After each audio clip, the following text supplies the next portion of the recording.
అండమాన్ ఈ ప్లేస్ నిజంగానే చాలా బ్యూటిఫుల్. ఇక్కడ చూడడానికి చాలా ఉన్నాయి, తెలుసుకోవడానికి ఇంకా చాలా ఉన్నాయి. ఒక్క వీక్ కన్నా ఎక్కువ రోజులు అండమాన్లో స్పెండ్ చేశాక ఈ ప్లేస్ గురించి చాలా నేర్చుకున్నాను. నేచర్, ఐలాండ్స్, సీ లైఫ్ ప్రతి ఒక్కటి నాకు చాలా ఇంప్రెస్ చేసింది. ఇంత ఎక్స్ప్లోర్ చేయొచ్చు అని అస్సలు ఎక్స్పెక్ట్ చేయలేదు. అండమాన్లో చాలా బ్యూటిఫుల్ ఐలాండ్స్ ఉన్నాయి. ప్రతి ఐలాండ్కి ఒక డిఫరెంట్ ఫీలింగ్ ఉంది. ఈ జర్నీ ఇప్పుడు ఎండింగ్ వచ్చింది, మనం వెళ్ళిపోతున్నాం. కానీ చాలా మందిని కలిసాం, చాలా బాగా అనిపించింది. ఈ మెమరీస్, ఈ ఎక్స్పీరియన్స్ ఎప్పటికీ నాతోనే ఉంటాయి. అండమాన్ నేను చాలా మిస్ అవుతాను.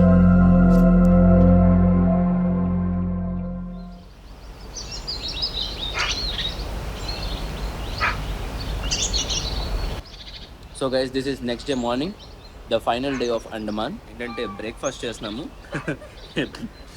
ఇటు పెద్దగా వీడియోలో రావాలని చూస్తున్నాడు. సో ఏంటంటే ఇప్పుడు మేము బ్రేక్ఫాస్ట్ చేస్తున్నాము, చెక్అవుట్ చేసే టైం అయిపోయింది.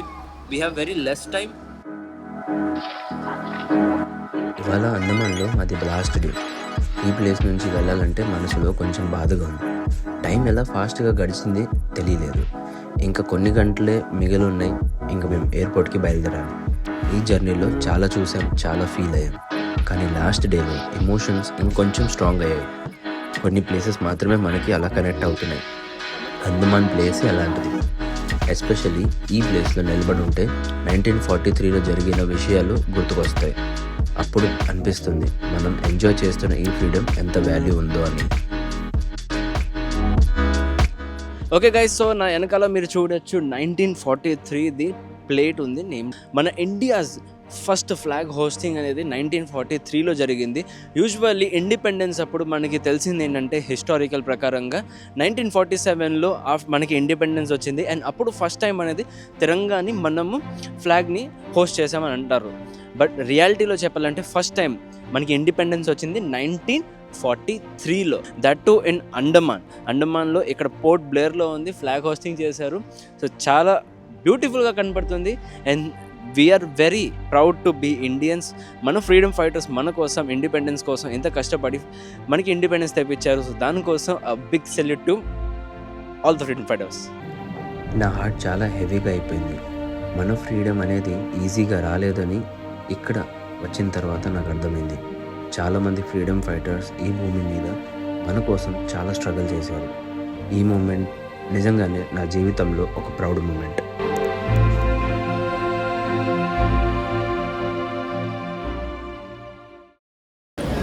ఒక లోపల ఎంట్రీ చేద్దాం అనుకున్నాము, బట్ అన్ఫార్చునేట్లీ ఒక పెద్ద సీన్ అయిపోయింది. ఇండిగో ఫ్లైట్ నిజంగానే పనిచేయట్లేదంట ఇవాళ. అంటే మాది ఇండిగో బుకింగే. నిన్న ముంబై ట్రావెలర్స్ ఎవరైనా ఉంటే ముంబై వెళ్ళే వాళ్ళు కూడా ఫ్లైట్ క్యాన్సిల్ చేసి ఇవాళ షెడ్యూల్ చేశారు, కానీ ఇవాళ కూడా క్యాన్సిల్ చేస్తారంట. ఇప్పుడు మేమేం చేయాలి చూస్తున్నాము. Let's see.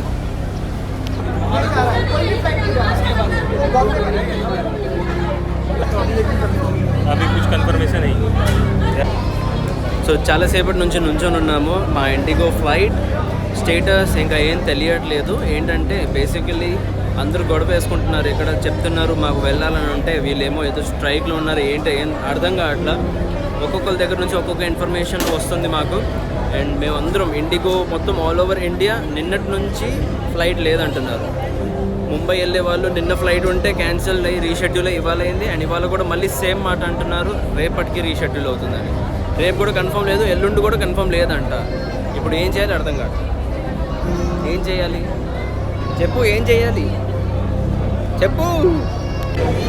సో నిషా ఇప్పుడు జస్ట్ మాట్లాడి వచ్చేసింది అక్కడ ఇండిగో వాళ్ళతో, ఫ్లైట్ క్యాన్సిల్ అయిపోయిందంట. అండ్ అదే తెలిసింది. తనేమో ఇప్పుడు బుకింగ్ చేస్తుంది వేరే ఫ్లైట్లో. బట్ ఏం తెలిసిందంటే దాదాపు ఒక 20,000 టికెట్లు ఉన్నాయి. So let's see. అండ్ ఇవాళ అయితే ఏ ఫ్లైట్ లేదు, రేపు మార్నింగ్ ఉంది. ఇప్పుడు ఏం చేయాలో ఆలోచిస్తుంది.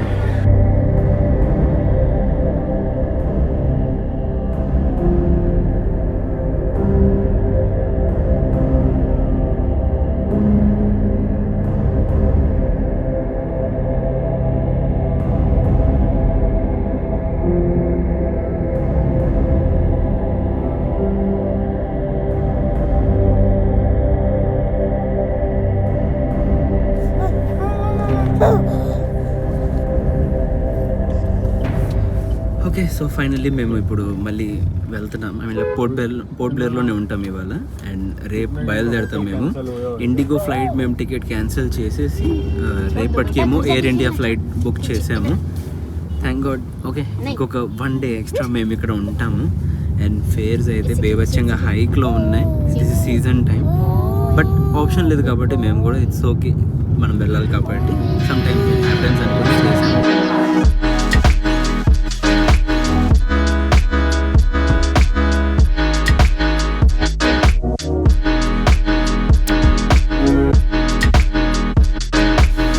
సో ఇప్పుడు మేము ఇంటికి అయితే రీచ్ అయిపోయాము. నిషా వాళ్ళ చుట్టాలు ఇక్కడ ఉంటున్నారు.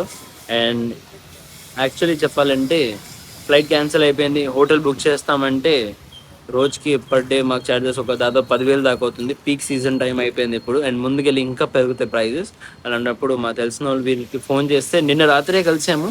వీళ్ళు ఏమన్నారంటే మీరు ఎప్పుడైనా ఇక్కడ ఉండాలంటే మా ఇంట్లో ఉండని చెప్పారు. బట్ దెన్ ఇవాళ ఎలాగో ఫ్లైట్ ఒకరోజే ఉండాలి మేమంటే వీళ్ళు కాల్ చేసి చెప్పాం, ఇలా మేము ఫ్లైట్ క్యాన్సిల్ అయిపోయింది, మేము వెళ్ళట్లేదు, ఇవాళ ఇక్కడే స్టే చేస్తామంటే వీళ్ళు ఏమన్నారంటే మా ఇంటికి వచ్చేయండి, బయట ఎందుకు ఉండడం అని అన్నారు. అలాంటప్పుడు మేము ఇప్పుడు ఇవాళ ఇక్కడే స్టే చేస్తాం.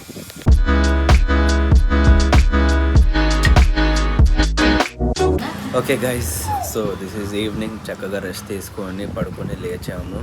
అండ్ ఇప్పుడు టీ టైం జరుగుతుంది. చాలా బాగుంది టీ. రిలాక్స్ అయిపోయాము. ఏదో పెద్ద జర్నీ చేసి గొడవ చేసి వచ్చి పడుకున్నాము, లేచాము. బాడీలో అంత రిలాక్స్నెస్గా ఇప్పుడు అలా అనిపిస్తుంది. ఇప్పుడు ఏం చేశానో ఏంటో.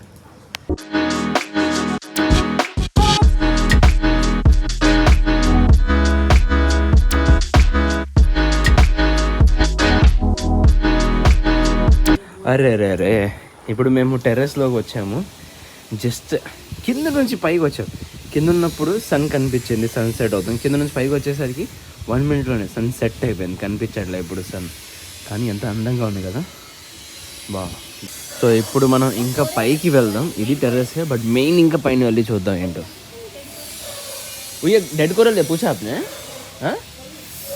అండ్ ఇక్కడ మేము అడిగాం ఏంటి ఇది, కనిపించింది నిషా కూడా, నాకు కూడా చూసాను. ఏంటంటే ఇది డెడ్ కోరల్. చూస్తున్నారా ఎలా కనపడుతుంది డెడ్ కోరల్? సో ఇది హార్డ్గా ఉంటుంది. ఓ రాయిలా ఉంది, టచ్ చేస్తుంటే ప్రాపర్ రాయిలా అయిపోతుంది. నిషా ఉన్నప్పుడు ఈ ఇల్లు ఇలా ఉండేదే కాదు అసలు. చాలా వరకు మార్పులు వచ్చేసినాయి. ఇది ఒక చిన్న బిట్ ఉండేది, అంటే మీకు ఈ పోర్షన్ కనపడుతుంది కదా, ఇది కొత్తగా కన్స్ట్రక్షన్ చేశారు. ఇంతవరకు ఉండేది అంతే ఇల్లు, జస్ట్ దీని వరకు. ఇక్కడ నుంచి మీకు ఈ ఏరియా ఎంత కనపడుతుందో ఇంతే ఉండేది. కానీ వీళ్ళు 2010 తర్వాత అటు అండ్ ఇటు ఎక్స్పాండ్ చేసి పెద్దగా ఇల్లు కట్టించుకున్నారు. సో ఇదంతా ఇల్లు మార్పులు వచ్చేసినాయి, అదే మేము చూస్తున్నాం ఇప్పుడు.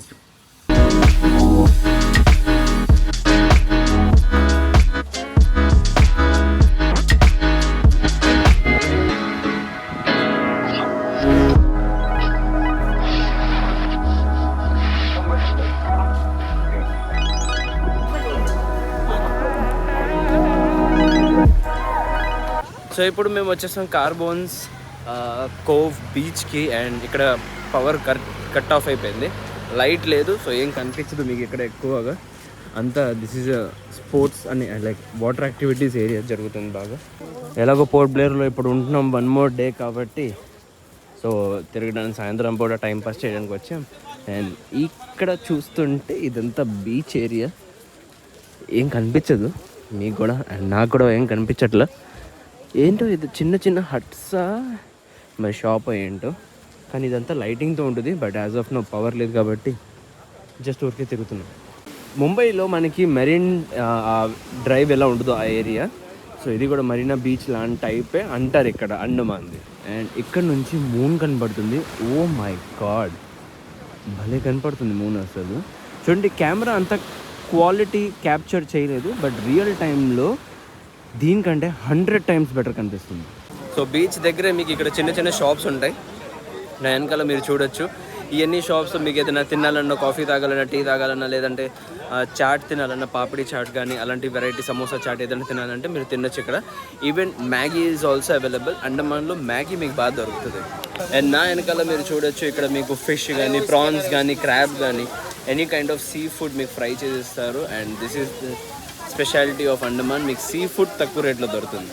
మీకు ఇక్కడ బీడ్స్ లాంటి మాలా టైప్స్ కానీ, శంఖ్ కానీ, ఏదైనా కీ చైన్స్ అలాంటి మంచి వస్తువులు ఉంటాయి. అండ్ అండమాన్ రిలేటెడ్ మీకు ఇక్కడ ఇలా కొన్ని స్టాచ్యూస్ కూడా ఉంటాయి, మీరు కొనొచ్చు చూసి. నేను ఇప్పుడు పానీపూరి తినడానికి వచ్చాము. యాక్చువల్లీ ఆ బీచ్ ప్లేస్ నుంచి అయితే మేము బయటకు వచ్చేసాం, వేరే ఏరియాకి వచ్చాము.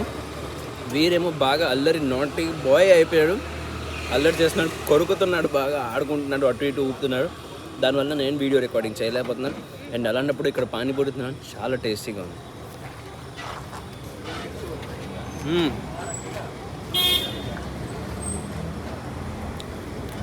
The real panipuri.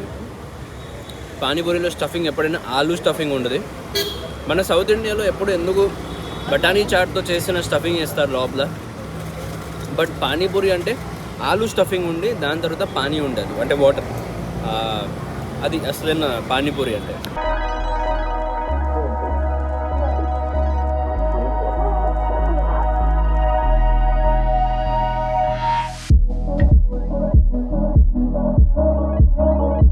Okay, so ఇప్పుడు మేము రీచ్ అయిపోయాం మెరీన్ డ్రైవ్ బీచ్ దగ్గరికి.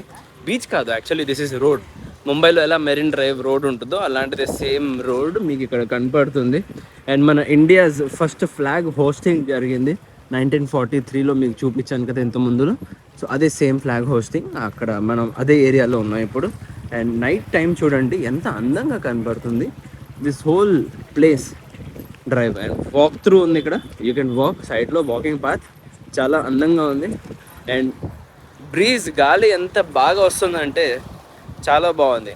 వాకింగ్ చేయడానికి యాజ్ అ ఫ్యామిలీతో కానీ, మీ పార్ట్నర్తో, కపుల్తో ఎవరైనా ఉంటే మీకు చాలా బాగా ఇక్కడ ఇలాంటి మంచి క్లైమేట్ని, వెదర్, అట్మాస్ఫియర్ అండ్ ఇలా బ్రీజ్, కూల్ బ్రీజ్ని ఎంజాయ్ చేస్తారు.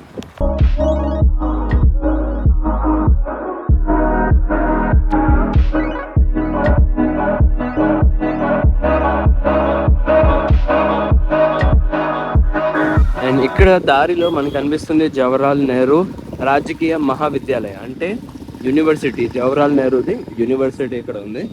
ఇంకో విషయం ఏంటంటే అక్కడ మీకు మీకు కనిపిస్తుందో లేదో నాకు తెలియదు, బట్ ఇక్కడ మీకు కొంచెం లైట్లా కనపడుతుంది, రెడ్ లైట్ మౌంట్, ఒక శాటిలైట్ లాంటిది ఉంది, ఒక టవర్ లాంటిది ఉంది. సో ఆ టవర్ ఏంటంటే అక్కడ light and sound show, cellular jail ఉంది. అండ్ అక్కడ లైట్ అండ్ సౌండ్ షో జరిగినప్పుడు లైట్స్ వస్తాయి పైన, అది జరిగినప్పుడు నేను మీకు చూపిస్తాను. And that is the hole area. అక్కడ మనం వెళ్తాం, సెల్యులర్ జైలుకి వెళ్ళే దారి అదంతా. అంటే ఒకవైపు ఫ్లాగ్ హోస్టింగ్, మన 1943లో ఫస్ట్ టైం జరిగిన ఇండియాస్ ఫ్లాగ్ హోస్టింగ్ ఉంటుంది. అండ్ ఇంకోవైపు మనకి ఉంటుంది సెల్యులర్ జైల్ సైడ్. అండ్ మధ్యలో ఇప్పుడు మేము నడుస్తున్నాం.